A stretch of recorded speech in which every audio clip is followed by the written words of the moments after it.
You know what? Like, let me start it off saying I'm mad at y'all. I'm mad at y'all. You know why? Because I feel like as a collective, we do not. I ain't even gonna say we, because I know I do. And the only other person like me is my boy Zuko. Shout out my boy Johnny Zuko, man. We collectively respect this movie. I feel like collectively as a horror community, why don't y'all show up for this movie?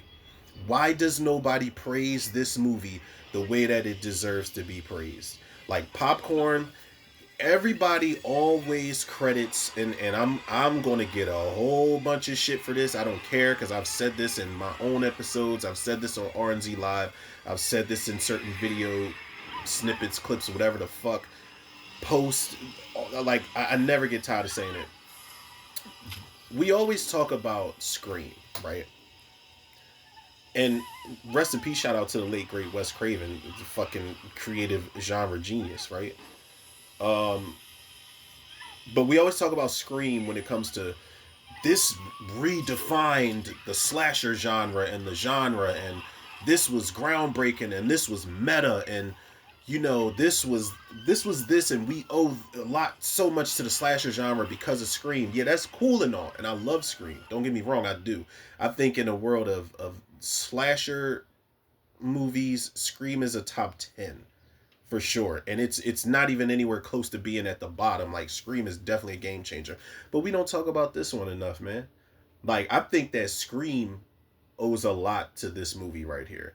This whole movie geeks were the characters, and they were film students, and the movie within a movie takes place in a movie theater. There's a killer that's savvy with these movies. It's a throwback to movies of the past time, and things like that. Like, Popcorn really set the stage for shit like Scream, man. I don't care, I'm going to go ahead and say it, man. I love this fucking movie, man. Like, I remember I didn't know anything about this. I didn't see no trailer for it or anything. I remember just loving the front cover, and I was like, buy a bag, go home in a box, and I was like, wait, like, shouldn't it shouldn't it go the other way? Like, if you're dead, the coroners are gonna take you out of bed. But I was like, whatever. I'm not questioning it. I was like, who the fuck is the skeleton, and why is he holding up a popsicle stick with this girl's head on it?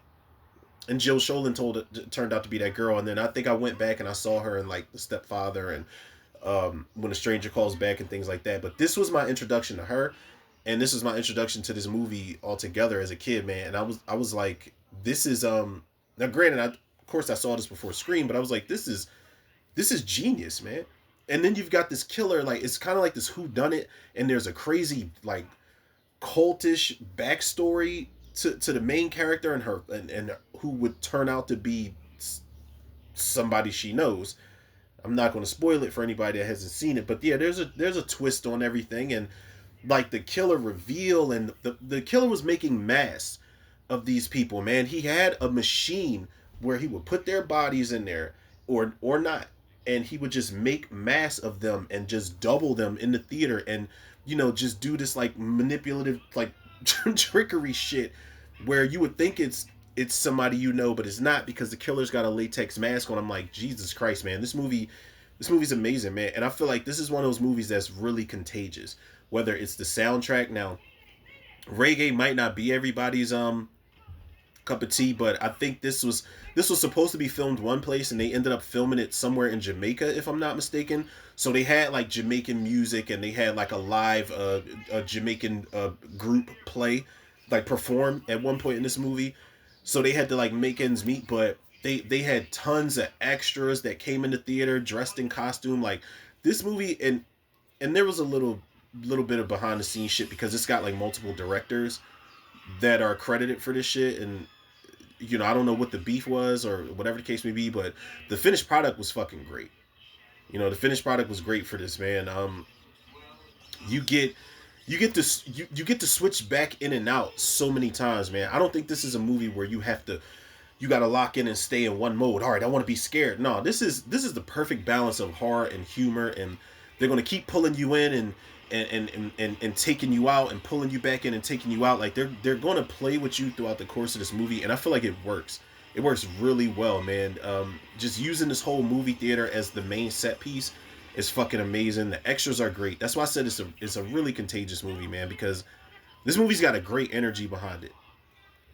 Because you look at it like, I don't know about y'all, but the more I watch it, like the more I'm looking at the crowd reactions to see, like, are y'all following directions or are y'all genuinely reacting to certain shit? Because it's an amazing time, man. It's such a fun time, man. This is one of the best 90s slasher movies, man. It's one of the most fun slasher 90s movies, hands down, man.